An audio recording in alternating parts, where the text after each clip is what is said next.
Hello friends, एक बार फिर स्वागत है आपका मेरे इस चैनल पे। तो आज हम बात करने वाले हैं चैप्टर 2 ऑफ बीएनएस यानी भारतीय न्याय संहिता के चैप्टर 2 में। आज हमारा चौथा लेक्चर यानी फोर्थ लेक्चर है। इसके पहले हमने 3 लेक्चर कवर कर लिए हैं। आपने नहीं देखा, मेरे चैनल पे जाकर देख सकते हैं। तो आज हम बात करेंगे, जो चैप्टर 2 है बात करता है दंड के विषय में यानी ऑफ पनिशमेंट। यानी पनिशमेंट कितनी प्रकार की होती है, कितनी तरह की पनिशमेंट दी जा सकती है पूरे बीएनएस के अंदर। ठीक है, दंड के सिद्धांत कौन कौन से हैं, दंड के कौन सा सिद्धांत हमारे भारत में चलता है। ठीक है, साथ ही साथ एकांत परिरोध क्या होता है, कितने अवधि तक दिया जा सकता है। और यहाँ पे ये भी डिस्कस करने वाले हैं, जुर्माना अगर आप पे लगाया जाता है और जुर्माना नहीं देते हैं तो उस पे आपका कितना कारावास होगा, यानी कितने समय तक के लिए आपको कारावास में रखा जा सकता है। तो इन सभी की चीज़ों के बारे में डिस्कस करने वाले हैं आज के सेशन में। बने रहे इन तक हमारे साथ। चलिए स्टार्ट करते हैं आज का सेशन। इस वीडियो को लाइक करें, हमारे चैनल को सब्सक्राइब कर बेल आइकन जरूर प्रेस करें हमारी न्यू वीडियो सबसे पहले देखने के लिए। अब यहाँ पे थोड़ा सा देख लेते हैं कि जो बीएनएस है, आईपीसी के जो सेक्शन थे उसमें से कितना अलग दिया हुआ है। ठीक है, अब यहाँ पे देखो, जो हमारा भारतीय दंड संहिता था आईपीसी, जो आपका चैप्टर 3, ठीक है, जहाँ जो स्टार्ट होता था आपका सेक्शन नंबर 53 से, जहाँ पे दंड की परिभाषा दी गई, दंड कितने प्रकार के हो सकते हैं वहाँ पे बताया गया था। वही बात करें अगर बीएनएस में तो कितने सारे चेंजेस हो गए। तो जो सेक्शन है आपका 53, 54, 55, 55A, ठीक है, 57, 60, 63 से लेकर 75 तक, ये जितने भी सेक्शन थे, टोटल 19 सेक्शन हैं, जिसको 10 धाराओं में कन्वर्ट करते हुए बीएनएस में ला के रख दिया गया है। यानी इन जो आप देखोगे, जो सेक्शन 55 था, ठीक है, 54 था, 55A था, ये तीनों सेक्शन को एक सेक्शन में कन्वर्ट कर दिया गया है। उसी तरह से यहाँ पे जितने भी सेक्शन आईपीसी में बताए गए हैं, इन सभी सेक्शन को सिर्फ 10 धाराओं में यहाँ पे मर्ज करके रख दिया गया। यानी कि कितनी सिस्टमेटिकली यहाँ पे बनाया गया है पूरा भारतीय न्याय संहिता को। ठीक है, तो ये हो गया आपका। अब देखते हैं भारतीय न्याय संहिता के तहत दंड के सिद्धांत हैं। दंड के सिद्धांत तो पहले भी थे, यानी कि जब हमारा आईपीसी लागू था उस टाइम भी दंड के सिद्धांत थे। कौन कौन से दंड के सिद्धांत थे? बेसिकली यहाँ पे 4 तरह के दंड के सिद्धांत थे। कौन कौन से? पहला आता है आपका निवारणात्मक यानी डिटरेंट थ्योरी, जिसको बोला जाता है। दूसरा था प्रतिकारात्मक यानी रिट्रीब्यूटिव थ्योरी। उसके बाद अवरोधक यानी प्रिवेंटिव थ्योरी। उसके बाद लास्ट था आपका सुधारात्मक यानी रिफॉर्मेटिव यहाँ थ्योरी। इस 4 तरह की थ्योरी थी जो पनिशमेंट के बारे में बात करती थी कि किस थ्योरी के तहत कौन सी पनिशमेंट यहाँ पे दी जाती थी। तो यहाँ पे सबसे पहला जो आपका आता है डेटरेंट थ्योरी। डेटरेंट थ्योरी यानी निवारणार्थ। इसमें क्या होता था? अपराधी को सज़ा देना, साथ ही समाज में भय बनाए रखना। अब पहले के ज़माने में क्या हुआ करता था, देखेंगे जब पहले मुग़ल काल चलता था, उसके पहले ही बहुत पहले क्या होता था, जो भी अपराध करता था, यानी कोई भी व्यक्ति है, ठीक है, अब यहाँ पे मान लीजिए इस व्यक्ति ने क्या किया, अपराध किया, तो इसको क्या किया जाता था, लोगों के सामने यानी समाज के सामने क्या किया जाता, इसको पनिशमेंट दी जाती थी। इसमें कोड़े मारे जाते थे, या फिर इनको फांसी पे देना था, तो पूरे जनता के सामने क्या किया जाता था, फांसी दे दी जाती थी। उससे क्या होता था, पहली चीज़ तो यहाँ पे जो व्यक्ति है जिसने अपराध किया है उसको सज़ा मिलती ही थी। साथ ही साथ क्या होता था, समाज में जब लोग देखते थे, समाज के लोग देखते जनता देखती थी, तो उनके अंदर भी एक भय उत्पन्न होता था कि अगर हम ऐसा अपराध करेंगे तो हमको भी ऐसी पनिशमेंट मिलेगी। तो जो डेटरेंट थ्योरी है, निवारणार्थ थ्योरी, ये 2 चीज़ों के बारे में बताता है। पहला कहता है कि अपराधी को सज़ा देना, साथ ही साथ समाज में भय बनाए रखना, शांति व्यवस्था इससे बनी रहेगी। लोगों के मन में अगर डर रहेगा तो यहाँ पे अपराध कम होंगे। ये था आपका निवारणार्थ थ्योरी।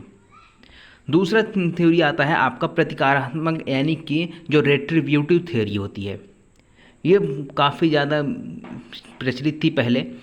बदले की भावना से ये इसमें दंड दिया जाता था। बदले की भावना से का मतलब क्या होता था, जैसे hand to hand, eyes for eye, foot for foot. यानी जैसे मान लीजिए ये एक व्यक्ति है, ठीक है, इसने क्या किया, इसने दूसरे व्यक्ति को, अब यहाँ पे इस व्यक्ति को क्या कर दी, एक आँख फोड़ दिया। आँख फोड़ दिया, ये तो एक अपराध कर दिया इसने। जब ये अपराध हो गया तो यहाँ पे इसको सज़ा कैसे मिलेगी? इसको सज़ा इस तरह मिलेगी कि इसकी भी आँख फोड़ दी जाए। अगर इसको हाथ तोड़ दिया है तो इसका भी हाथ तोड़ दिया जाए। यानी एक बदले की भावना रहती थी कि मेरे साथ जो हुआ है वही सेम चीज़ आपके साथ भी होनी चाहिए, तभी हमारे दिल को संतुष्टि मिलेगी, हमारे मन को शांति मिलेगी। तो ये होता था प्रतिकारात्मक, यानी प्रतिकार लेने की बात आती थी, बदला लेने की बात आती थी, यानी बदले की भावना से ये दंड दिया जाता था, जो है आपका रेट्रिब्यूटिव थ्योरी। ये दो थ्योरी समझ में आई, दो थ्योरी आसान भाषा में समझा रहा हूँ, समझ में आ गई होगी। तीसरी थ्योरी आती है आपकी प्रिवेंटिव, यानी अवरोधक। अब इसमें क्या होता है, जैसे यहाँ पे आपने क्या किया, बदले की भावना थी कि प्रतिकार लेना है, सामने वाला अगर मेरा हाथ तोड़ रहा है, सामने वाले की भी हाथ तोड़ दो, मेरा एक्सीडेंट किया है, सामने वाला का भी एक्सीडेंट कर दो, जो भी मेरे साथ हुआ है सेम चीज़ वही उसके साथ भी कर दो। तो यहाँ पर भी अवरोधक जो प्रिवेंटिव होता है, यहाँ पर भी यही चीज़ है, लेकिन यहाँ पे थोड़ा सा चेंजेस है। थोड़ा सा चेंज क्या है, इसमें दोषी मनुष्य के प्रति दोष किए गए मनुष्य का निपट लेने के बजाय दंड धारण करने वाले राज्य के बीच में आ जाना।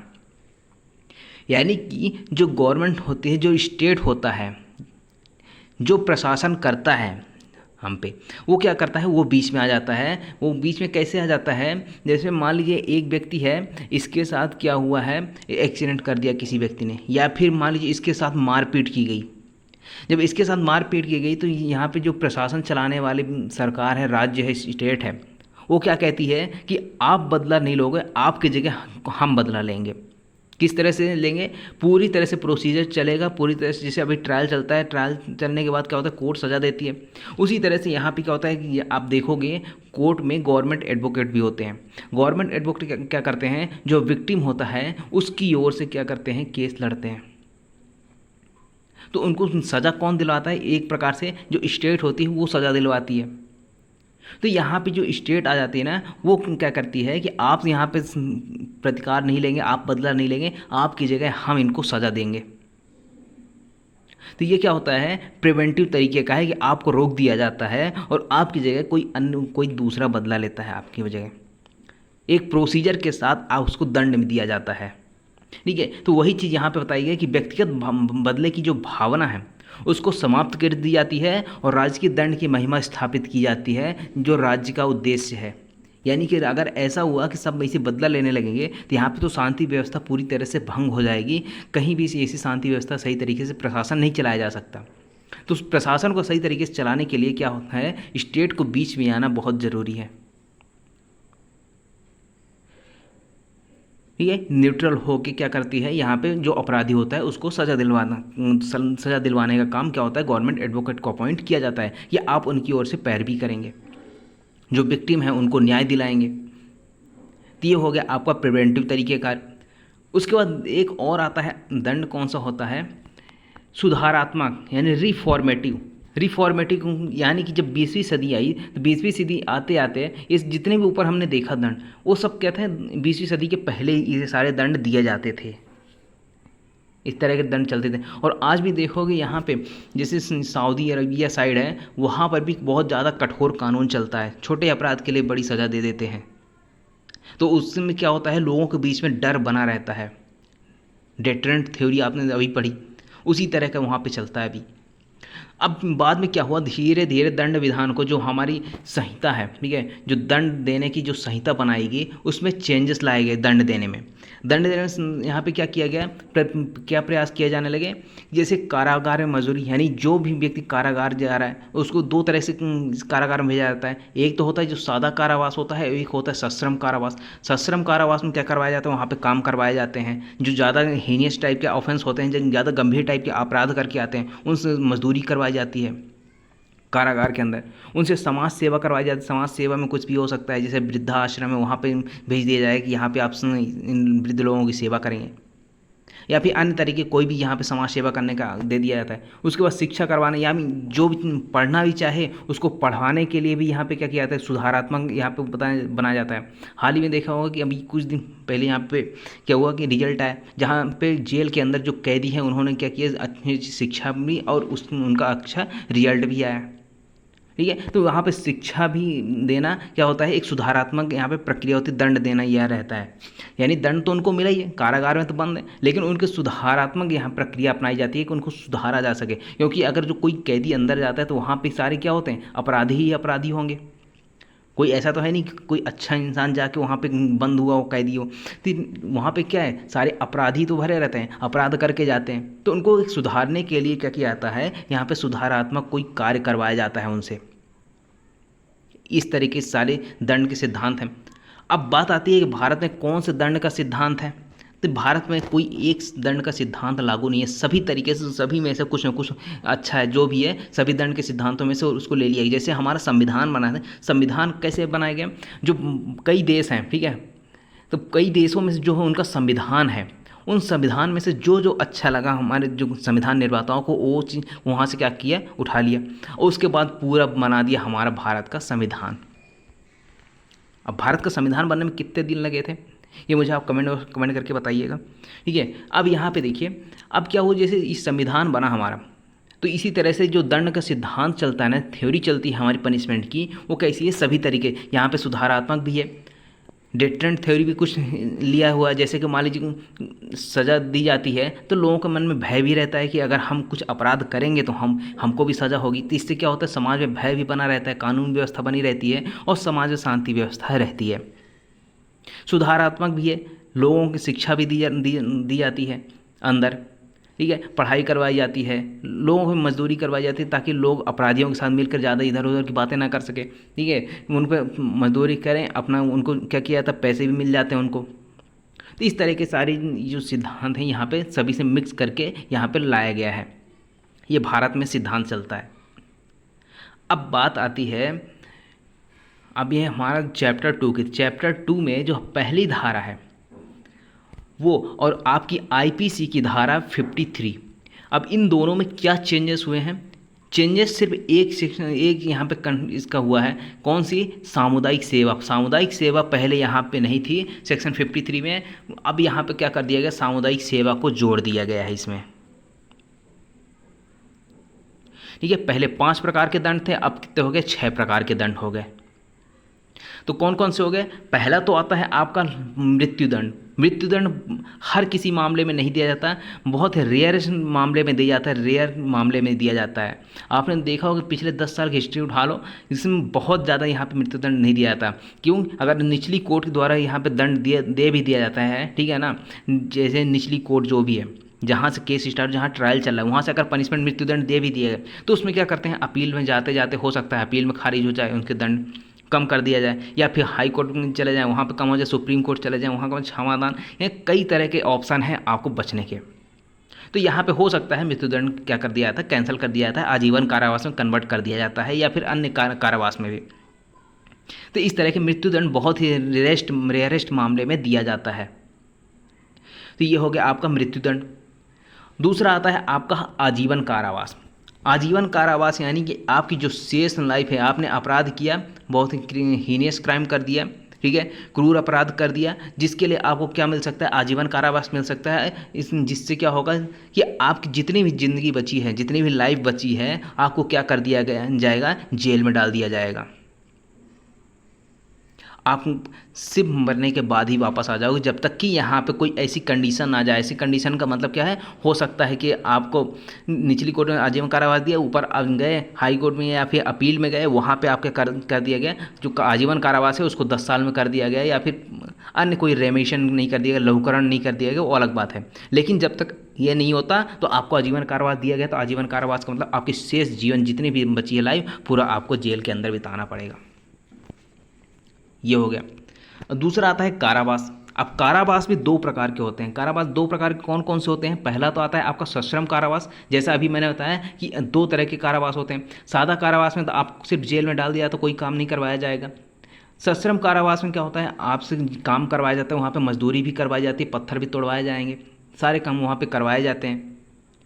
तो ये हो गया आपका सश्रम कारावास और सादा कारावास।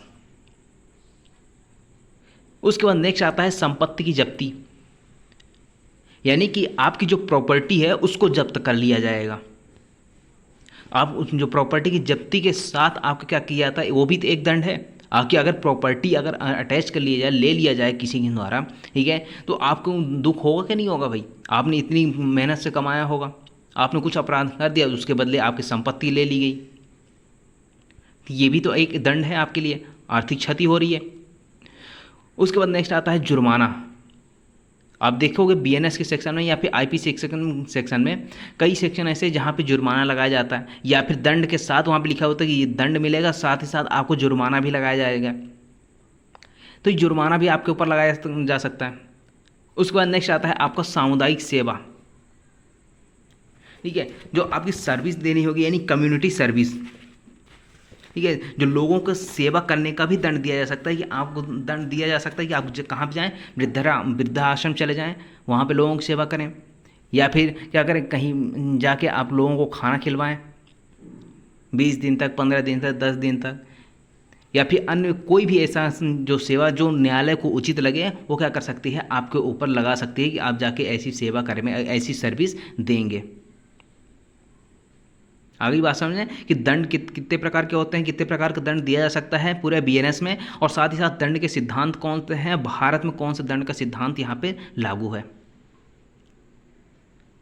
अब बात आती है कि जो सामुदायिक सेवा है, सामुदायिक सेवा आपके बीएनएस में कहाँ कहाँ है, यानी पूरे भारतीय न्याय संहिता में बीएनएस कहाँ पर बताया गया है कि सामुदायिक सेवा कहाँ पे बताया गया है। तो ये है आपको कुछ सेक्शंस हैं, इसको नोट कर लीजिएगा।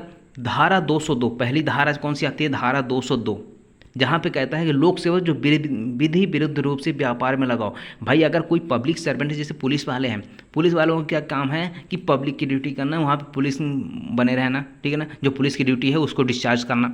लेकिन आप पुलिस बन तो गए हो, ठीक है, वहाँ पे डिस्चार्ज ना करते हुए अपनी ड्यूटी को क्या कर रहे हो, यहाँ पे आप किसी व्यापार में लग गए हो। साथ ही साथ ड्यूटी, यहाँ पे पुलिस की ड्यूटी तो लगी हुई है आपकी, वहाँ से पूरी सैलरी ले रहे हो, लेकिन अलग से आप व्यापार कर रहे हो विधि विरुद्ध रूप से, उसके लिए यहाँ पे पनिशमेंट है, यहाँ पे सामुदायिक सेवा का भी यहाँ पे दिया जा सकता है दंड। उसके बाद आता है नेक्स्ट धारा 209 में कहता है कि बीएनएसएस की धारा 84 के अधीन जारी उद्घोषणा के जवाब में गैर हाजिर होना, यानी कि अगर जो प्रोक्लेमेशन जारी होता है, ठीक है, उद्घोषणा जारी होती है किसी व्यक्ति के खिलाफ, कहाँ पे, बीएनएसएस की धारा 84 में, वहाँ पे अगर उद्घोषणा जारी हुई जिस व्यक्ति के खिलाफ जारी हुई है और वह व्यक्ति अगर उपस्थित नहीं होता है, फिर भी उसको पता होता है, फिर भी गैर हाजिर रहता है, तो उसके लिए यहाँ पे सामुदायिक सेवा का यहाँ लाभ उसको दिया जाएगा कि भैया जाओ यहाँ पे सर्विस दो, अपनी सेवा करो लोगों की, ठीक है। उसके बाद नेक्स्ट जो आती है आपकी धारा 226, यहाँ पे कहता है विधि विरुद्ध शक्ति का प्रयोग करने विरत रहने के लिए आत्महत्या का प्रयत्न करना।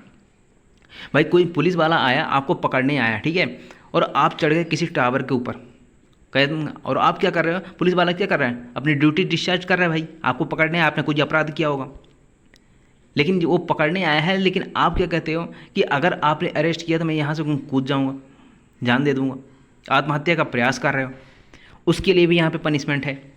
उसके बाद नेक्स्ट आता है कि धारा 355 मत व्यक्तियों द्वारा लोक स्थान में अवचार। अब आप एक धारा पढ़े होगे कि अगर कोई व्यक्ति पब्लिक जहाँ पे जनता रहती है, ठीक है ना, लोक स्थान पर कोई शराब पी के कोई अवचार करता है, लोगों को गाली वाली देता है, तो वहाँ पे 24 घंटे की सज़ा बताई गई थी धारा 510 में आईपीसी में। उसको कहाँ पे कर दिया गया, धारा 355 में कर दिया गया कि मत व्यक्ति द्वारा लोक स्थान में अवचार किया जाता है, यानी शराब वराब पी के वहाँ पे क्या कर रहे हैं, लोगों को परेशान कर रहे हैं, तो उसके लिए यहाँ पे पनिशमेंट है, सामुदायिक सेवा का भी यहाँ पे प्रावधान कर दिया गया है।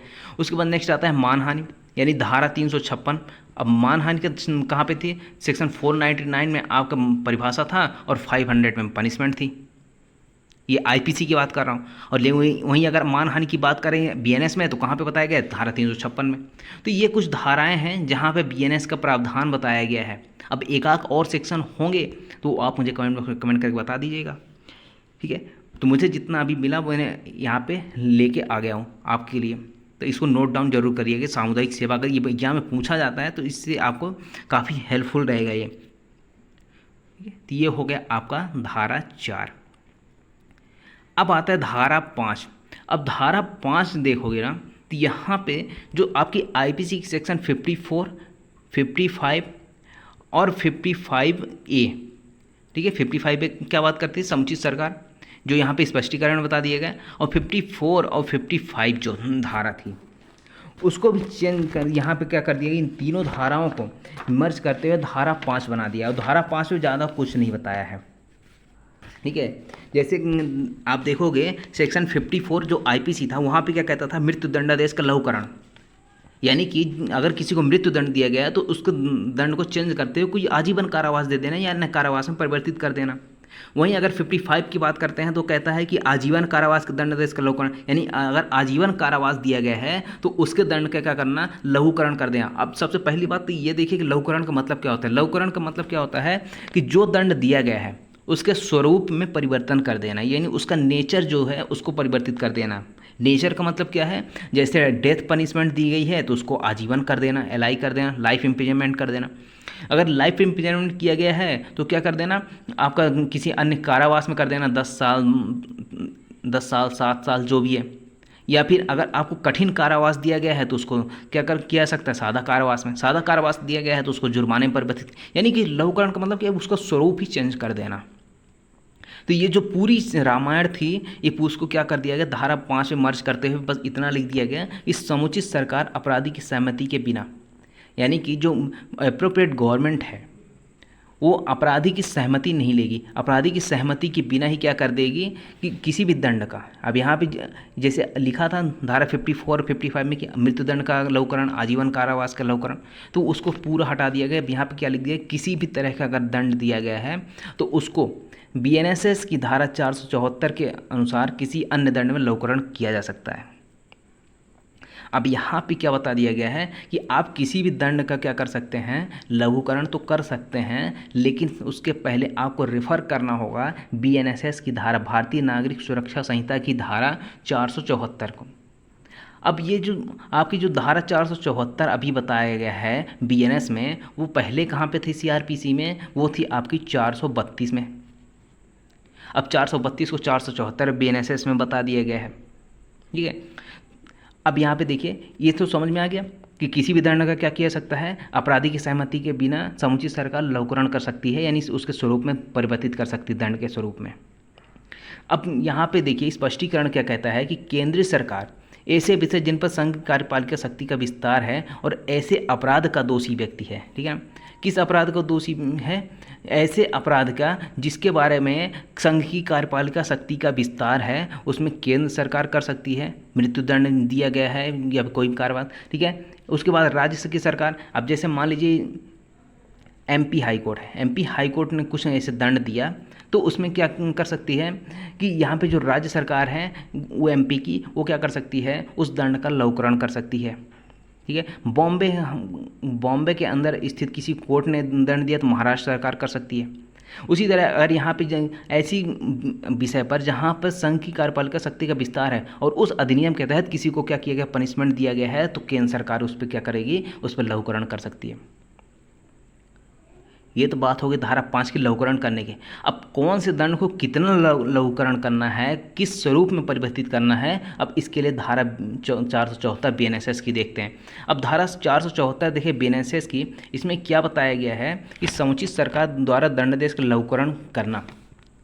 अब कितने तरीके बताए गए हैं। पहला तो कहता है कि जो अगर किसी व्यक्ति को डेथ पनिशमेंट दी गई, यानी मृत्यु दिया गया है, मृत्युदंड दिया गया है, तो उसको आजीवन कारावास में परिवर्तित किया जा सकता है। दूसरा कहता है अगर आजीवन कारावास दिया गया है तो उसको कम से कम 7 वर्ष के कारावास से यहाँ पर परिवर्तित किया जा सकता है, यानी 7 वर्ष से कम नहीं होना चाहिए, उससे अधिक हो सकता है लेकिन कम से कम 7 वर्ष होना चाहिए। आजीवन कारावास को अगर चेंज करना है यानी लघुकरण करना है तो कम से कम उस 7 वर्ष में कर सकते हैं, इससे अधिक हो सकता है लेकिन कम नहीं हो सकता।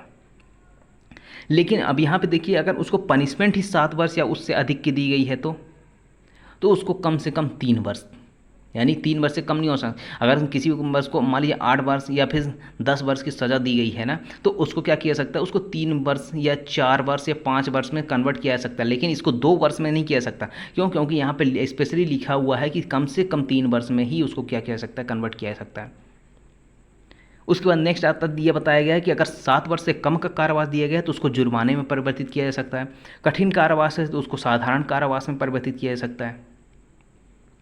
तो ये इतनी तरह के 5 यहाँ पे प्रोविजन बताए गए हैं धारा 474 ऑफ बीएनएसएस में, भारतीय नागरिक सुरक्षा संहिता में, ठीक है ना, जिसको सीआरपीसी बोलते हैं। सीआरपीसी की जगह पे बीएनएसएस आया हुआ है। आई होप आपको ये सेक्शन समझ में आया होगा आसानी से।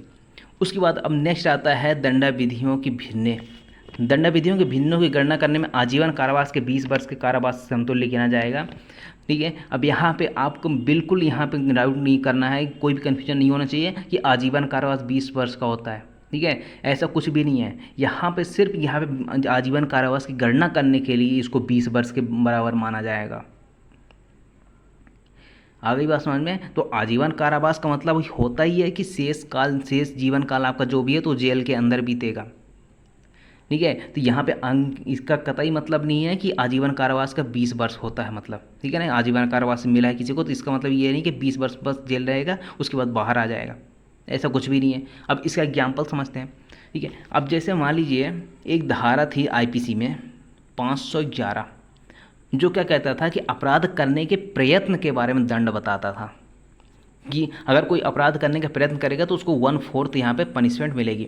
अब 1/4 किसका? अधिकतम जो अवधि थी। जैसे मान लीजिए अगर कोई हत्या का प्रयत्न करता है, ठीक है, हत्या का प्रयत्न अगर कोई करता है धारा 307 आईपीसी, तो उसमें मान लीजिए पनिशमेंट है 7 वर्ष। ठीक है, तो 7 वर्ष का तो 1/4 किया जा सकता है। ठीक है, उसी तरह मान लीजिए अगर कोई दूसरी यहाँ पे क्या है कि जैसे मान लीजिए कि आजीवन कारावास है, जैसे हत्या के प्रयत्न के लिए आजीवन कारावास दिया गया। ठीक है, और आजीवन कारावास जो अधिकतम सज़ा है तो उसका 1/4 कैसे करोगे? किसी व्यक्ति को आजीवन कारावास दिया गया है तो और वो प्रयत्न के लिए, तो प्रयत्न में क्या लिखा है कि 1/4 होना चाहिए, और उस दंड में जो दिया गया यानी जो आपका धारा है, ठीक है, जो धारा है अधिकतम पनिशमेंट है उसमें आजीवन कारावास, जो अपराध किया गया है उसने प्रयत्न किया है, अपराध नहीं किया, सिर्फ प्रयत्न किया है, तो 1/4 कितना कैसे करोगे? तो इसको मान लिया जाएगा कि जो आजीवन कारावास हो वो 20 साल है, तो 20 साल को 1/4 कर दिया जाएगा, जो भी आएगा तो उसको यहाँ पे दंड दे दिया जाएगा। ठीक है, तो ये दंडा विधियों की गणना करने के लिए है, सिर्फ आजीवन कारावास की गणना करने के लिए कि 20 वर्ष इसको बराबर माना जाएगा। अब उसके बाद नेक्स्ट धारा आती है धारा 7। धारा 7 क्या कहती है? दंडाधीश संपूर्ण कारावास या उसका कोई भाग कठिन या सादा हो सकेगा। इसमें ज़्यादा कुछ भी नहीं है। ठीक है, इसमें क्या कहता है? जिसमें कोई भी अपराधी दोनों में से किसी भाग के कारावास दंडनीय है, वो न्यायालय जो इसे अपराधी को दंडादेश देगा सक्षम होगा। दंडादेश निर्दिष्ट करे कि संपूर्ण कारावास कठिन होगा या सादा होगा या कुछ कठिन होगा। अब मान लीजिए कोई ऐसा अपराध किया गया किसी व्यक्ति के द्वारा, उस अपराध में यानी जो अपराधी की परिभाषा जो पनिशमेंट है उसमें लिखा हुआ है कि अपराधी को मान लीजिए 3 वर्ष की सादा या कठिन कारावास हो सकता है। ठीक है, ऐसा लिखा हुआ है बीएनएसएस में मान लीजिए। तो अब यहाँ पे जो जज है यानी जो मजिस्ट्रेट है जो सज़ा सुना रहा है वो क्या कह सकता है?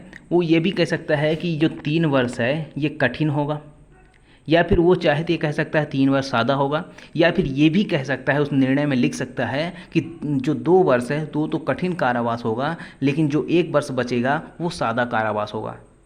ठीक है, तो यहाँ पे यही चीज़ बताएगी, या तो पूरा बोल सकता है कठिन होगा, या तो बोल सकता है कि पूरा सादा कारावास होगा, या फिर ये भी कह सकता है कुछ भाग कठिन होगा और कुछ भाग जो शेष बचा है वो सादा कारावास होगा। इस तरह से यहाँ पे बताया गया धारा 7। अब जो धारा 6 है, धारा 6 कहाँ पे बताया गया था? आपका जो सेक्शन 57 है आईपीसी का वहाँ पे बताया गया था। ठीक है, और जो आपका धारा 7 है वो कहाँ पे बताया गया था? जो आईपीसी की धारा 60 है 60 वहाँ पे बताया गया है। ये धारा 7 में ला के रख दिया गया है, इसको कोई चेंजेस नहीं किया गया, सिर्फ धारा चेंज की गई है। उसी तरह से आप सेक्शन 8 देखिए। अब जो सेक्शन 8 है इसमें आपकी जो आईपीसी की धारा थी कहाँ से? धारा 63 से लेकर धारा 70 तक। तो धारा 63 से लेकर धारा 70 तक के प्रोविजन को कहाँ पे ला के रख दिया है? धारा 8 के अंतर्गत एक जगह यहाँ पे सेट कर दिया है। ठीक है, तो अब यहाँ पे सेक्शन 63 से यहाँ समझते हैं। जो पहला क्लॉज है 63 है आईपीसी का, दूसरा क्लॉज है 64 है आईपीसी का, और तीसरा क्लॉज है 65 है। इस तरह से आगे चलते जाएंगे 70 तक आ जाएंगे। ठीक है, तो यहाँ पे जो पहला क्लॉज है वो क्या कहता है कि जहाँ जुर्माने की राय अभिव्यक्त नहीं की गई है वहाँ जुर्माना असीमित है किंतु अत्यधिक नहीं होगा। अब इसका मतलब क्या हुआ कि जैसे मान लीजिए यहाँ पे लिखा हो जैसे चोरी था। ठीक है, अब जो आईपीसी की धारा थी, ठीक है, 379, ठीक है, अब 379 में जो पनिशमेंट लिखी हुई है मान लीजिए लिखा हुआ है 3 वर्ष का कारावास या जुर्माना या दोनों से दंडनीय होगा। अब यहाँ पे जो जुर्माना लगाया जाएगा, अब मान लीजिए 3 वर्ष तो है, उसमें 3 वर्ष में 2 वर्ष भी दिया जा सकता है, 1 वर्ष दिया जा सकता है, लेकिन अब जुर्माना कितना लगा सकते हैं? जुर्माना तो ऐसा लिखा नहीं है कितना जुर्माना लगाया जा सकता है। क्या 10 लाख रुपए लगाया जा सकता है जुर्माना, या फिर 5 लाख या 5,000 10,000 कितना लगाया जा सकता है? अब यहाँ पे जो मजिस्ट्रेट, जो ट्रायल चल रहा है जहाँ पे जिस मजिस्ट्रेट के पास, वह मजिस्ट्रेट डिसाइड करेगा कि किसके ऊपर कितना लगाना है, कितना भी जुर्माना लगा सकता है। यहाँ पे क्या लिखा है, वो जुर्माना असीमित है।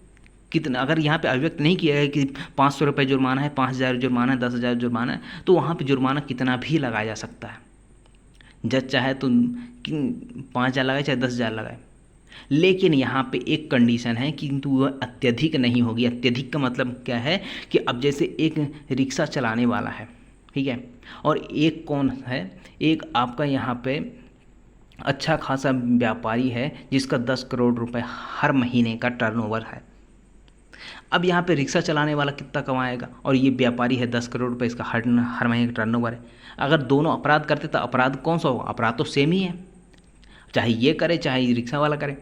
लेकिन यहाँ पे हैसियत देखी जाएगी कि भाई ये रिक्शा वाला है, ये इसने अपराध किया है तो इसकी हैसियत के हिसाब से जिसके ऊपर जुर्माना लगाए, हो सकता है 500 रुपये लगा दे या फिर 200 रुपये लगा दे।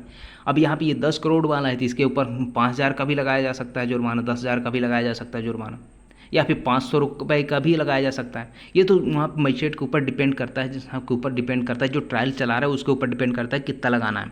तो यहाँ पे जो परिस्थितियाँ हैं, परिस्थितियों को देखा जाता है, लोगों का स्टेटस देखा जाता है कि कौन कितना बड़ा आदमी है, कितना क्या कैसे किसकी कैसी हैसियत है, उस हैसियत के अनुसार यहाँ पे जुर्माना लगाया जा सकता है। तो यानी कि जुर्माना कितना हो सकता है, अनलिमिटेड हो सकता है बट एक्सेसिव नहीं हो सकता, यानी असीमित हो सकता है लेकिन तो अत्यधिक नहीं होगा।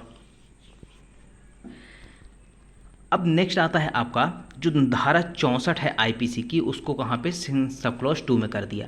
सब क्लॉज 2 क्या कहता है कि किसी अपराध के प्रत्येक मामले में कारावास के साथ जुर्माने से दंडनीय अपराध में अपराधी कारावास सहित या रहित जुर्माने से दंडाधिष्ठ हुआ है।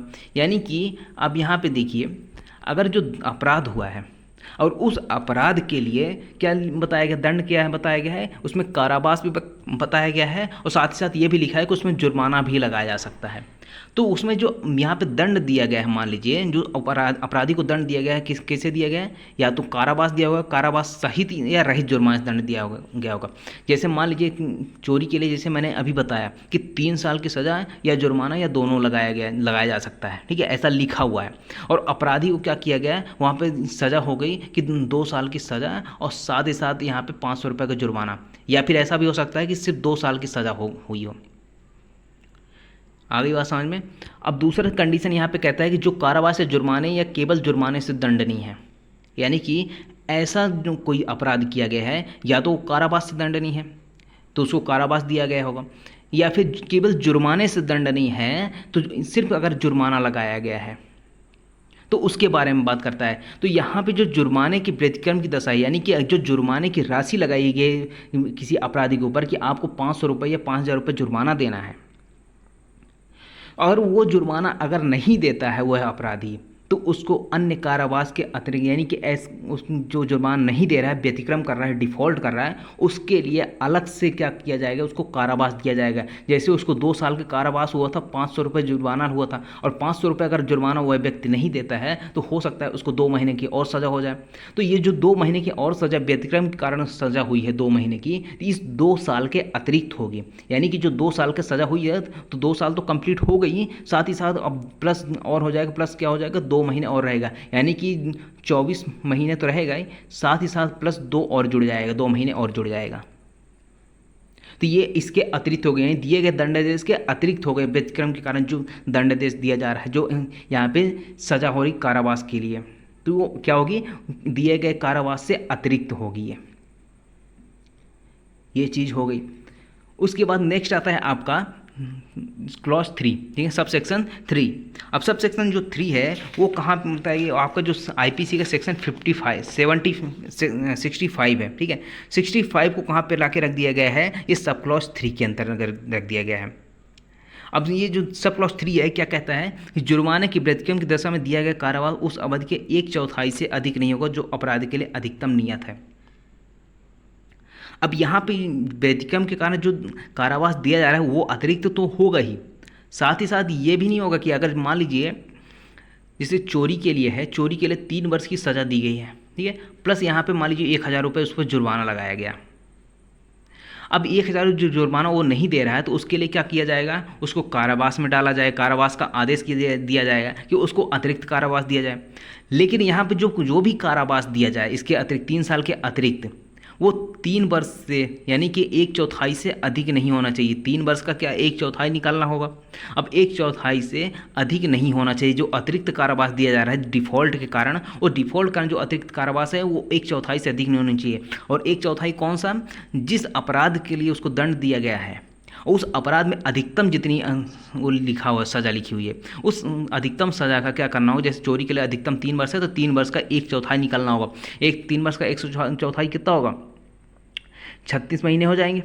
36 महीने का 1/4 निकाल लो तो 9 महीने हो गए। यानी 9 महीने से अधिक का डिफ़ॉल्ट के कारण 9 महीने से अधिक का कारावास इसमें नहीं दिया जा सकता। ये बात होगी आपकी सब क्लॉज 3 में, सब सेक्शन 3 में। अब सब सेक्शन 4 जो आता है आपका, ये जो धारा 66 है आईपीसी की उसके बारे में बात करते हैं। यानी धारा 66 आईपीसी को कहाँ पे ला के रख दिया गया है, जो सब सेक्शन 4 है। अब सब सेक्शन 4 जो है जुर्माना देने में व्यतिक्रम की दशा में या सामुदायिक सेवा में व्यतिक्रम की दशा में दिया गया कारावास किसी भी भांति का हो सकेगा।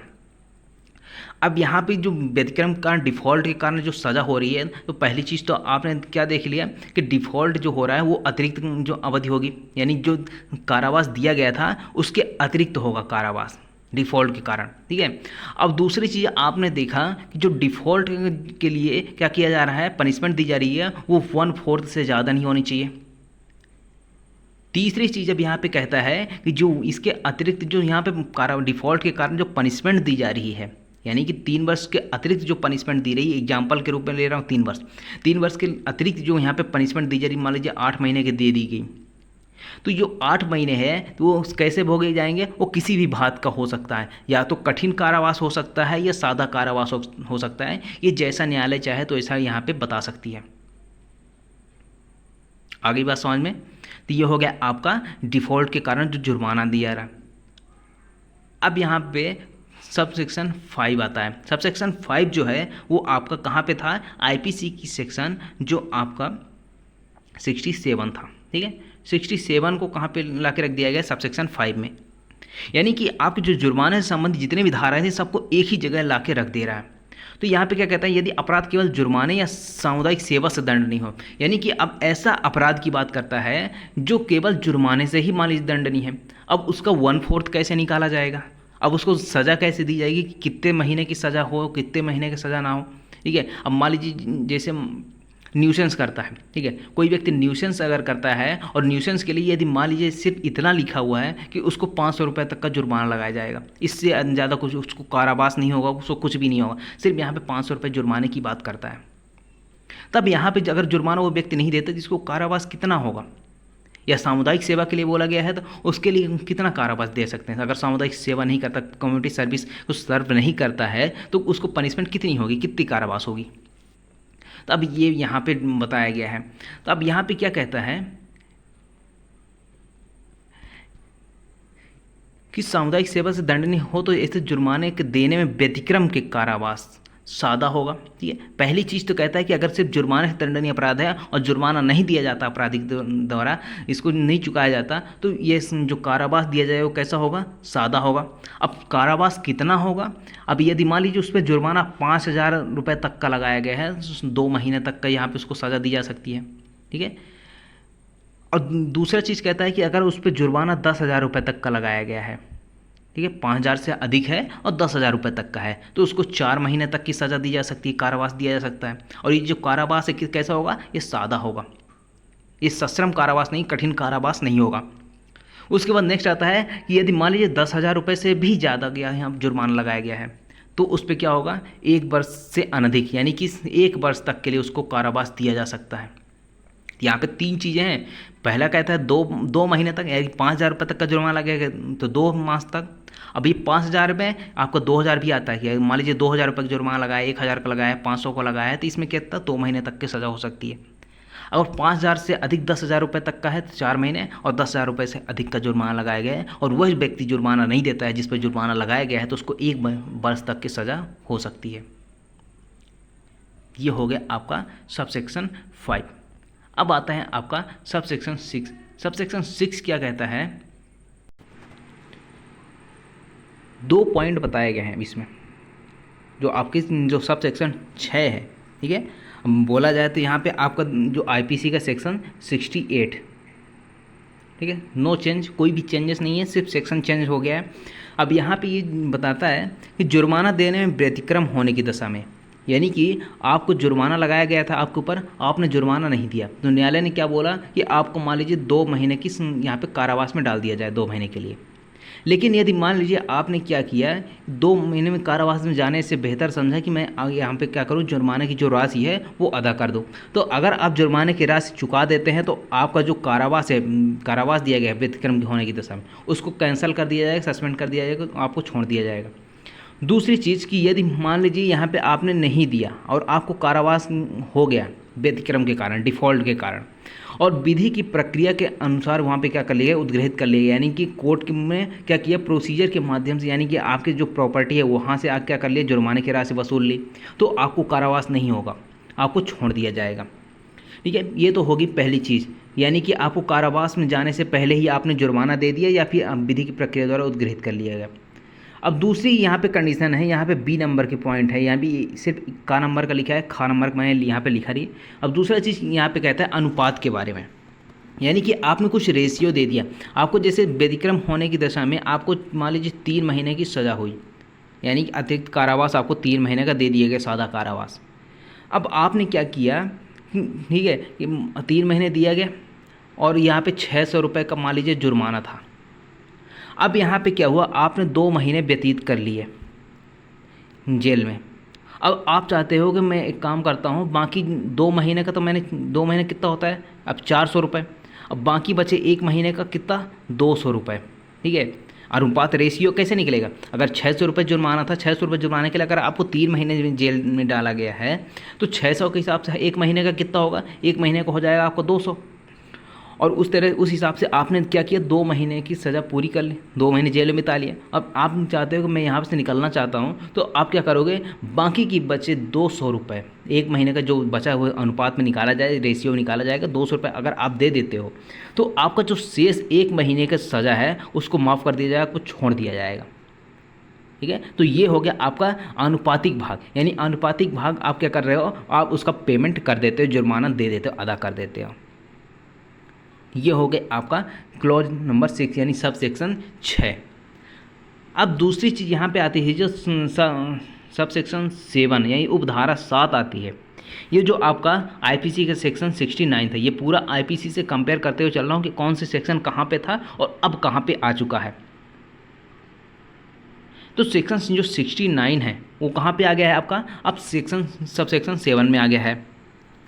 अब यहाँ पे कहता है जुर्माना या उसको कोई भाग जो ना चुकाया गया हो, दंडादेश दिए जाने के पश्चात 6 वर्ष के भीतर अगर आपके ऊपर जुर्माना लगाया गया है, ठीक है, आपके ऊपर जुर्माना लगाया गया है और आप जुर्माना नहीं देते हैं, तो जिस दिन से आपके ऊपर जुर्माना लगाया गया है उस तारीख से लेकर 6 वर्ष के भीतर, उस तारीख से जिस दिन आदेश हुआ है, आदेश की 6 वर्ष के भीतर आपसे जुर्माना कभी भी वसूला जा सकता है।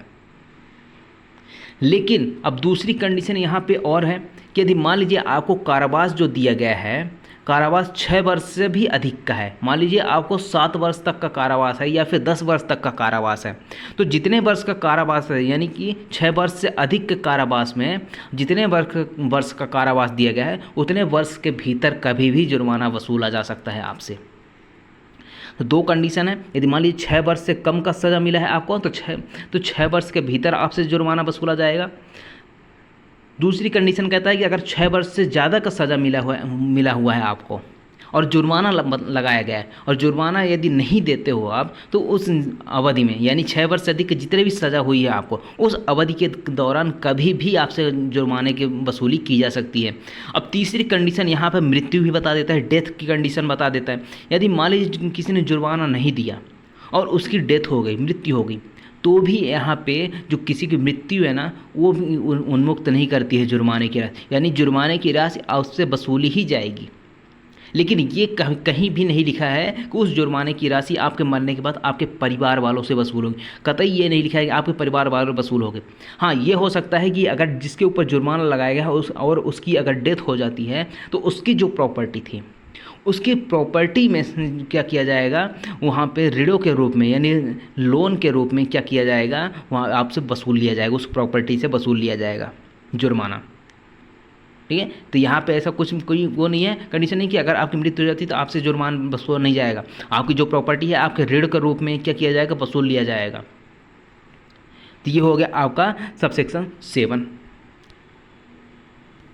उसके बाद नेक्स्ट आता है आपका जो धारा 9 है। धारा 9 यहाँ पे इम्पोर्टेंट है। यहाँ पे कहता है कि कई अपराधों से मिलकर बने अपराध के लिए दंड की अवधि, यानी कि आपने एक्ट एक ही किया है, कार्य एक ही किया है, आपका इंटेंशन एक ही था उस कार्य को करने का, और वो कार्य क्या था, वो क्या कार्य था, दंडनीय, यानी कि ये आपराधिक कार्य था। और आपने क्या किया, कई एक्ट कर दिए उस अपराध को करने के लिए। तो आपका जो एक्ट है वो एक्ट तो एक ही है, बाकी जो ट्रांजैक्शन है आपके, ठीक है ना, कार्यों का जो सीरीज है तो वो कितने हैं, एक से अधिक है। और जो आपने कार्य किया है, एक एक भाग जो है वो हर एक भाग क्या है, दंडनीय है। तो आपको सभी अपराध का अलग अलग दंड नहीं मिलेगा, आपको एक ही बार दंड मिलेगा। अब इसको हम बैरेक्स में पढ़ते हैं, उसके बाद हम यहाँ पे एग्जाम्पल समझेंगे। जहाँ कोई बात जो अपराध है, अब किसकी बात की जा रही है, ऐसी किसी कार्य की, ऐसी कोई बात जो क्या है, अपराध है, जो दंडनीय बताया गया है हमारे BANS में, भारतीय न्याय संहिता में। अब ऐसे भागों में से जिनमें का कोई भाग स्वयं अपराध है, यानी कि आपने जो अपराध किया है वो कई भागों में डिवाइड है, कई पार्ट्स में डिवाइड है, और हर एक पार्ट क्या है, वो स्वयं में एक अपराध है, ऑफेंस है। ठीक है, और उस जितने भी भाग हैं, जितने भी पार्ट्स हैं, उन सभी पार्ट्स से मिलकर बना है कोई अपराध। अब वहाँ पे अपराधी अपने ऐसे अपराधों में से एक से अधिक के दंड से दंडित नहीं किया जाएगा, यानी कि उसने क्या किया है, कई पार्ट्स में यहाँ पे एक्ट किया है, लेकिन हर पार्ट्स के लिए अलग अलग उसको दंड नहीं मिलेगा, सिर्फ एक ही दंड मिलेगा, जब तक कि ऐसा अव्यक्त रूप से उपबंधित ना हो। यानी कि हो सकता है कहीं स्पेशली बताया गया हो कि जितने एक्ट करोगे उतने दंड मिलेंगे, लेकिन यदि ऐसा कहीं अव्यक्त रूप से यहाँ पे उपबंधित नहीं किया गया है तो आपको हर एक पार्ट के लिए अलग सज़ा नहीं मिलेगी, सिर्फ एक ही सज़ा मिलेगी सभी को मिलाकर। अब इसका एग्जाम्पल लेते हैं। एग्जाम्पल ये है, एक व्यक्ति है, ठीक है, ए नाम का। अब ए जाता है बी के पास, ठीक है ना, कोई इससे बी से दुश्मनी रही होगी। अब बी ए गया किसके पास, बी के पास। अब यहाँ पे इसको चाकू लेके मारने लगा, यानी कि पहले तो मारा इसके पेट में, बी के पेट में एक बार चाकू मारा, दूसरी बार चाकू इसके छाती में मारा, तीसरी बार चाकू इसके पीठ में मारा, और चौथी बार भी पीठ में मारा। यानी कुल मिलाकर ये इसने क्या किया, अटेम्प्ट टू मर्डर किया। यानी चाकू से भाई ऐसी मारो, क्रूशियल तरीके से मारो, हीनियस ऑफेंस कर रहे हो सकता है वो मर जाता, लेकिन यहाँ पे ये क्या हुआ, बी बच गया, उसको मेडिकल फैसिलिटी मिल गई, ठीक है, तो वो बच गया। तो जब बी ने केस लाया तो इसके ऊपर कौन सा चार्ज लगा, अटेम्प्ट टू मर्डर का। अब अटेम्प्ट टू मर्डर, ठीक है, जैसे मान लीजिए IPC की धारा 307 थी, अब उसमें मान लेते हैं कि उसमें कितनी सज़ा थी, उसमें सज़ा है 7 वर्ष की। अब यहाँ पे देखा जाए तो इसने कितनी बार मारा चाकू, इसने 4 बार चाकू मारा। तो हर एक बार जो इसने किया है, तो हर एक भाग यानी कि 4 भाग में हो गए इसके अपराध, ठीक है। पेट पे मारा चाकू, उसके बाद पीठ में मारा, उसके छाती में मारा, फिर उसके बाद फिर से पीठ में मारा, 4 बार हो गए। तो यानी अगर इसको मिलाया जाए चारों भागों को तो कितनी सज़ा हो जाएगी, यानी 7 चौक 28 साल की सज़ा हो जाएगी। लेकिन यहाँ पे क्या है कि भाई इसके जो एक्ट है ना पूरे सीरीज में है, ट्रांजैक्शंस हैं, एक के बाद एक, अपराधी एक ही कर रहा है लेकिन कई पार्ट्स में कर रहा है। इसको सज़ा सिर्फ एक ही बार मिलेगी, 7 वर्ष तक की मिल सकती है अटेम्प्ट टू मर्डर की, टोटल मिलाकर 28 वर्ष इसकी नहीं मिलेगी। उसी तरह से यहाँ पे इसका एक एग्जाम्पल दिया हुआ है कि अगर कोई व्यक्ति क्या करता है, 50 बार किसी को लाठी मारता है, ठीक है, किसी लाठी से किसी व्यक्ति ये जो है बी पर 50 लाठी मारता है, तो अगर एक लाठी मारने के लिए इसके ऊपर अगर 323 लगाया जाए, 323 में, ठीक है, 323 अगर यहाँ पे लगाई जाए तो उसमें 1 वर्ष तक की सज़ा है। अगर ये एक एक लाठी का यहाँ पे अगर गिना जाए तो उसमें क्या होगा, 50 लाठी मारा तो 50 साल इसको सज़ा मिलनी चाहिए फिर तो यहाँ पे क्या होगा, अगर एक ही कार्य कर रहा है इंटेंशन इसका एक ही है, और लेकिन ये कई पार्ट्स में कर रहा है, कई भाग में ये मार रहा है, तो उसको क्या होगा, एक ही कार्य मानते हुए, एक ही अपराध मानते हुए इसकी सज़ा मिलेगी, और धारा 323 में 1 वर्ष तक की सज़ा मिल सकती है। आगे बात समझ में, ये होगा आपका सबसेक्शन 1। अब सबसेक्शन 2 की बात करते हैं, तो यहाँ पे कहता है कि कोई बात अपराध को परिभाषित या दंडित करने वाली किसी तत्समय प्रवृत्ति विधि की 2 या अधिक पृथक परिभाषाओं में आने वाला अपराध है। दूसरा कहता है कई कार्य जिनमें से स्वयं एक से या स्वयं एकाधिक से अपराध गठित होता है मिलकर भिन्न अपराध गठित करते हैं। यानी कि अब यहाँ पे क्या होता है कि जो अपराध किया गया, अपराध तो एक ही कर रहा है, यानी कि जैसे ए नाम का व्यक्ति है, बी पे तो यहाँ पे मारने गया, अपराध एक ही कर रहा है, लेकिन यहाँ पे जो अपराध किया है उसने वो किन 2 परिभाषाओं के अंतर्गत आती है। ठीक है, अब यहाँ पर भी दंड दिया गया है, यहाँ पर भी दंड दिया गया है, ये 2 अलग अलग परिभाषाओं के अंतर्गत इसका अपराध आता है। तो इसको सज़ा कितनी मिलेगी, मान लीजिए यहाँ पे 2 परिभाषाओं में, तो एक में कितनी 2 साल की सज़ा है, एक में 3 साल की, तो यहाँ पे क्या होगा, इसको सज़ा कितनी मिलेगी, क्या दोनों मिलाकर मिलेगी, 3 और 2 5 साल मिलेगी? ऐसा नहीं है। यहाँ पे क्या कहता है कि यहाँ पे सबसे अधिकतम जिसमें सज़ा होगी वो सज़ा इसको मिलनी चाहिए। तो यहाँ पे क्या लिखा है, तो अपराधी को उससे गुरुतर दंड से दंडित ना किया जाएगा जो ऐसे अपराधों में से किसी एक के लिए वह न्यायालय है, यानी कि जो सबसे ज़्यादा पनिशमेंट जिसमें है सिर्फ वही पनिशमेंट मिलेगा, दोनों को मिलाकर यहाँ पे पनिशमेंट नहीं मिलेगी। अब यहाँ पे एग्जाम्पल लेते हैं, एग्जाम्पल यहाँ पे क्या है, जैसे ए नाम का व्यक्ति है, ये क्या है, ये मार्केट जा रहा था, अब यहाँ पे बी नाम का व्यक्ति आया, अब यहाँ पे पीछे से आवाज़ दी, उसके बाद जैसे ही मुड़ा तो ये क्या करना है, बी इससे मारने लगा। जब यहाँ पे मारा, 2-4 मुक्के मारे, ठीक है, इसको थोड़ा सा हर्ट हुआ, तो यहाँ पे क्या किया, तो यहाँ पे कौन सा अपराध हुआ? अब आप बोलोगे जो आईपीसी है, आईपीसी के तहत धारा 323 लगेगा, धारा 323 लगेगा ना, और वही बीएनएस की देखें तो बीएनएस के अनुसार 115 लग जाएगा। लेकिन यहाँ पे एक चीज़ और आती है, एक और परिभाषा आप देखो, एक और पनिशमेंट देखोगे, जो आपका 352 है, जो आईपीसी का 352 है, वहीं बीएनएस में ये कन्वर्ट होके कहाँ पे चला गया है, 131 में। ठीक है, तो यहाँ पे अब इसको सिर्फ आईपीसी के तहत देखते हैं। ठीक है, आईपीसी के सेक्शन आपको याद है, तो 323 तो बना ही, उसने वो आके क्या किया, उसको हर्ट किया, उपहति कारित की।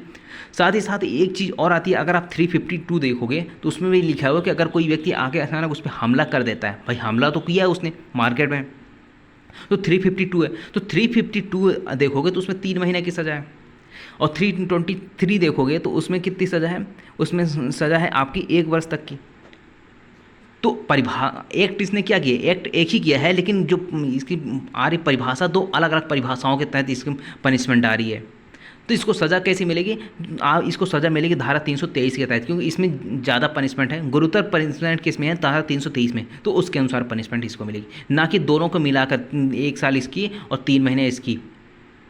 ठीक है, तो यानी 12-3 15 महीने की सज़ा इसको नहीं मिलेगी, सिर्फ 1 साल तक की सज़ा मिल सकती है। 1 साल में इसको 2 महीने की भी हो सकती है, 4 महीने की, जितना भी यहाँ पे मजिस्ट्रेट चाहे, जिसको जितना उसको लगेगा।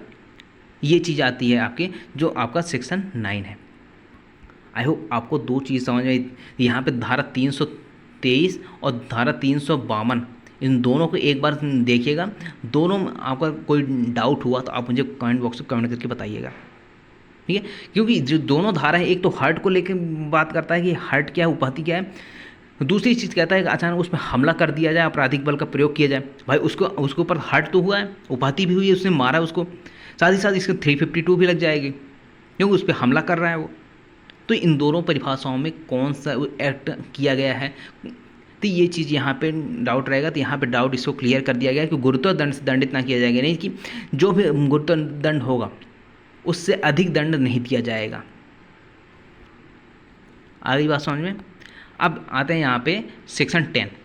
अब सेक्शन 10 ज़्यादा कुछ नहीं, सेक्शन 10 बस इतना ही कहता है कई अपराधों में से एक के दोषी व्यक्ति के लिए दंड, जबकि निर्णय में कथित है कि यह संदेह है कि वह किस अपराध का दोषी हो। अब यहाँ पे ए नाम का व्यक्ति है, वो अपराध करके आया है, मजिस्ट्रेट के यहाँ ट्रायल चल रहा है, और मजिस्ट्रेट ने इसके ऊपर 2-3 धाराएँ लगा दी। ठीक है, अब 2-3 धाराएँ लगा दी। अब मजिस्ट्रेट को लगता है कि तीनों में, सभी में यहाँ पे क्या है, ये अपराधी है।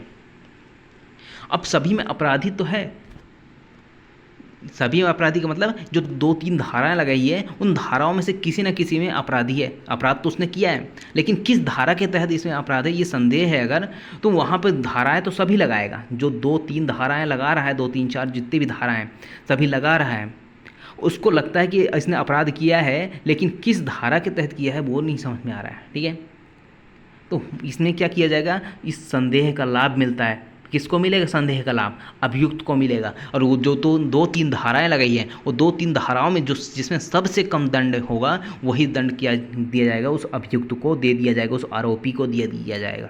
यानी कि संदेह का लाभ किसको मिला, अभियुक्त को मिला। क्यों, क्योंकि यहाँ पे संदेह है कौन से अपराध का दोषी है, इसलिए यहाँ पे सबसे कम जिसमें दंड दिया हुआ है वो उस दंड को यहाँ पे दिया जाएगा। अब उसके बाद नेक्स्ट आता है आपका एकांत परिरोध। अब एकांत परिरोध की बात आती है जब कोई व्यक्ति ऐसे अपराध के लिए दोष सिद्ध किया। सबसे पहली चीज़ तो देखिए कि एकांत परिरोध होता क्या है। एकांत परिरोध वो होता है जैसे मान लीजिए आपको 6 महीने की या आपको 2 साल की सज़ा हो गई, या फिर मान लीजिए आपको 10 वर्ष की सज़ा हुई। किसी आपने हीनियस क्राइम किया, कहीं बहुत ज़्यादा गंभीर अपराध कर दिया, तो आपको 10 वर्ष की सज़ा हो गई। साथ ही साथ यहाँ पर ये भी अगर न्यायालय को लगता है कि आपने बहुत ज़्यादा गंभीर क्रूर तरीके से यहाँ पर मान लीजिए किसी की हत्या की है, या फिर कोई अदर रेप किया है, या फिर कुछ भी ऐसा मैटर हुआ है, ठीक है, और यहाँ पे न्यायालय को लगता है कि आपको यहाँ पे एकांत परिरोध भी देना चाहिए, तो एकांत परिरोध भी देगा। एकांत परिरोध में क्या होगा, आपको कुछ टाइम के लिए, जैसे 10 वर्ष की सज़ा तो हो गई है, अब इसी 10 वर्ष में हो सकता है कुछ दिन के लिए आपको एकांत परिरोध में रखा जाए। एकांत परिरोध में वहाँ पर ना तो आपको किसी से मिलने दिया जाता है, ना बाहर जाने दिया जाता है, आपको एक कोठरी में बंद कर दिया जाता है। ठीक है, आपको खाना दिया जाएगा, बाकी ना तो आपको बाहर निकाला जाएगा, ना ही किसी से मिलने दिया जाएगा। अंदर रहिए, अंदर जो करना है करिए। जैसे 6 दिन 7 दिन के लिए आपको अंदर डाल दिया जाएगा। ये होता है एकांत परिरोध। ठीक है, यहाँ पे बहुत ज़्यादा टाइम के लिए एकांत परिरोध में नहीं रखा जाता है। क्यों, हो सकता है भाई इतने टाइम तक रहेगा तो पागल भी हो जाएगा, ना तो किसी को देख पाएगा, ना किसी से बात कर पाएगा, कुछ भी नहीं कर पाएगा। ठीक है, तो ये होता है एकांत परिरोध। तो जब कोई व्यक्ति ऐसे अपराध के लिए दोषित किया गया है जिससे न्यायालय कठोर कार्रवाई दे सकती है, यानी कि मान लीजिए कोई किसी व्यक्ति ने ऐसा अपराध किया है, कैसा अपराध किया है, ऐसे अपराध में दोष सिद्ध किया गया है, यहाँ पे निर्णय हो चुका है, दोष सिद्ध हो चुका है, कन्विक्ट हो चुका है। ठीक है, और जिस न्यायालय ने कन्विक्ट किया है अब उसको ऐसी पावर थी कि वो कठोर कारावास दे सके, यानी कठोर कारावास देने की भी शक्ति थी उसके पास। तो वह न्यायालय क्या कर सकता है, जिस व्यक्ति को ऐसे अपराध के लिए दोषित किया गया है उसको क्या कर सकता है, किसी भाग के लिए जो कुल मिलाकर 3 वर्ष से अधिक नहीं होगा, निम्न मापमान के अनुसार एकांत परिरोध में रखा जाएगा। यानी कि चाहे कितनी भी सज़ा हो, उसको 10 वर्ष की सज़ा हो, 15 वर्ष की सज़ा हो, या 2 साल की सज़ा हो, ठीक है, लेकिन अगर किसी व्यक्ति एकांत परिरोध में रखा जाएगा ना, तो उस पूरे कारावास में मिलाकर भी ना 3 महीने से अधिक के लिए एकांत परिरोध में नहीं रखा जाएगा। ये मैक्सिमम है 3 महीने। अब ये भी नहीं कि 3 महीने एक साथ रखा जाएगा। 3 महीने अभी एग्जीक्यूशन हम उसके धारा 12 में पढ़ेंगे। ठीक है, अब यहाँ पे देखिए जो आपका 73 था, ठीक है, आईपीसी के जो धारा 73 था उसमें एकांत परिरोध बताया गया था। ठीक है, अब यहाँ पे एकांत परिरोध की बात करते हैं जब कारावास 6 महीने से अधिक ना हो, यानी कि जो जिस अपराध के लिए दोषित किया गया है ना, कितने के लिए किया है, 6 महीने तक के लिए अपराध किया गया है, उसको मान लीजिए 6 महीने तक की सज़ा हुई है, या फिर मान लीजिए 5 महीने की सज़ा हुई है, तो उसको 1 महीने से ज़्यादा एकांत परिरोध में नहीं रखा जाएगा। और जो एकांत परिरोध 1 महीने के लिए रखा जाएगा ना, और मान लीजिए उसको कितना कारावास हुआ था, मान लीजिए 5 महीने का कारावास हुआ था, तो उसी 5 महीने में ये शामिल है 1 महीने। ये नहीं कि 5 महीने से 1 महीने और जुड़ जाएगा, जितना दंड दिया गया है उसी में से 1 महीने तक का एकांत परिरोध दिया जा सकता है, अगर 6 महीने से अधिक ना दिया गया हो कारावास तब। दूसरी कंडीशन कहता है कि अगर मान लीजिए जो कारावास दिया गया है, कारावास से दंडादिष्ट किया गया था, वो 6 महीने से अधिक है किंतु 1 वर्ष तक के कारावास के लिए है। ठीक है, यानी 6 महीने से अधिक तो होगा, यानी 1 वर्ष से कम के लिए कारावास है, तो उस पर 2 महीने तक का एकांत परिरोध दिया जा सकता है। तीसरी चीज़ आता है कि अगर 1 वर्ष से अधिक के कारावास से दोष सिद्ध किया गया है, तो उस दोष सिद्धि में से कुछ भाग के लिए 3 महीने तक के लिए यहाँ पर क्या किया जा सकता है, एकांत कारावास में यानी एकांत परिरोध में रखा जा सकता है। ये हो गया आपका धारा 73 आईपीसी का, जो अब धारा 11 बन चुका है बीएनएस का। ठीक है, तो आई होप आपको एकांत परिरोध समझ में आया होगा कि कितने टाइम तक दिया जा सकता है, तो मैक्सिमम 3 महीने तक का दिया जा सकता है। ठीक है, अब लेकिन कब कब दिया जा सकता है, कितने टाइम में दिया जा सकता है, यानी कि अगर 6 महीने तक का कारावास है तो आपको 1 महीने तक का एकांत परिरोध, 6 महीने से 1 वर्ष तक का कारावास अगर दिया गया है तो उसमें 2 महीने तक का एकांत परिरोध हो सकता है, अगर 1 वर्ष से अधिक का कारावास है तो उसमें 3 महीने तक का एकांत परिरोध हो सकता है। अभी जब इसके एग्जीक्यूशन की बात आएगी तो एग्जीक्यूशन कैसे होगा, एग्जीक्यूशन की बात करते हैं एकांत परिरोध की अवधि की बात। तो जब एकांत परिरोध के निष्पादन की बात आएगी, किसी भी दशा में एक बार में 14 दिन से अधिक नहीं रखा जाएगा। अगली बात समझें, यानी कि अगर किसी व्यक्ति को एकांत परिरोध रखना भी है ना तो 14 दिन तक रखना होगा। अब उसके बाद फिर क्या करना होगा, 14 दिन का अंतराल भी होना चाहिए, यानी 14 दिन तक नॉर्मल जेल में रखा जाएगा, उसके बाद फिर से आप चाहें तो एकांत परिरोध में फिर से रख सकते हैं। अब दूसरा कंडीशन कहता है कि यदि मान लीजिए 3 महीने से अधिक का कारावास है तो दिए गए संपूर्ण कारावास के किसी एक माह में 7 दिन से अधिक नहीं होगा। अब मान लीजिए जो आपका जो कारावास दिया गया है, एकांत कारावास की बात नहीं कर रहे हैं, जो जिस अपराध के लिए आपको दोष सिद्ध किया गया है उसमें अगर 3 महीने से अधिक का कारावास दिया गया है आपको, तो उसमें से हर महीने आपको 7 दिन तक क्या किया जा सकता है, एकांत परिरोध में रखा जा सकता है, और उसके बाद 7 दिन का क्या होगा, अंतराल होगा। उसके बाद फिर से आपको चाहें तो 7 दिन के बाद रख सकते हैं। ठीक है, ठीक है, ये हो गया आपका, यानी कि 7 दिन का अंतराल का मतलब 7 दिन के लिए अगर एकांत परिरोध में रखने के बाद आपको बाहर रखा जाएगा, दूसरी नॉर्मल जेल में रखा जाएगा, ठीक है, कारागार में डाल दिया जाएगा। उसके बाद फिर दूसरे महीने में एकांत 7 दिन फिर से रखा जा सकता है, अगर 3 महीने से अधिक का कारावास दिया गया है तब। अब आता है हमारे इस चैप्टर का लास्ट सेक्शन जो कहता है पूर्व दोष सिद्धि के पश्चात कतिपय अपराधों के लिए वर्धित दंड, यानी कि इन्हेंस कर देता है पनिशमेंट को। अगर मान लीजिए आपने बीएनएस की चैप्टर 10 और चैप्टर 17 ये 2 अध्याय के अधीन, अगर इन दोनों अध्याय में जो भी धारा है, अगर किसी धारा में आपको पहले एक बार क्या किया जा चुका है, 3 वर्ष या उससे अधिक के लिए दोष सिद्ध किया जा चुका है, ठीक है, एक बार आपको दंड मिल चुका 3 या उससे अधिक के दंड से, किस चैप्टर में, चैप्टर 10 या चैप्टर 17 के किसी धारा में। अब क्या करते हैं, जैसे ही आप 3 वर्ष या उससे अधिक का कारावास आपका कंप्लीट हुआ, आप बाहर आए जेल से, उसके बाद आपने फिर से यही अपराध कर दिया, अगर चैप्टर 10 या 17 का फिर से आपने एक अपराध कर दिया तो आपको पनिशमेंट कितनी मिलेगी, आपको आजीवन कारावास भी दिया जा सकता है या फिर 10 वर्ष तक का कारावास से दंडित किया जा सकता है अगर आपने पश्चातवर्ती अपराध किया तो ये होता है आपका इन्हेंस कर दिया जाता है पनिशमेंट। सिर्फ 2 अध्याय के बारे में, अध्याय 10 और अध्याय 17 के बारे में है। तो आई होप आपको बीएनएस का पूरा लेक्चर पूरा समझ में आया होगा, चैप्टर 2 समझ में आया होगा। अब नेक्स्ट हम जो चैप्टर पढ़ने वाले हैं, चैप्टर आपका 3 है, जहाँ पे हम बात करेंगे साधारण अपवाद की, जो जनरल एक्सेप्शन है, कहाँ पे अभियुक्त जो अपराध हो भी जाता है तो उसमें कहाँ पे छूट मिलती है, आपको सज़ा नहीं मिलेगी, उसके बारे में यहाँ पे बात की जाती है। ठीक है, तो मिलते हैं अगले नेक्स्ट लेक्चर में, तब तक के बने रहिए हमारे चैनल के साथ।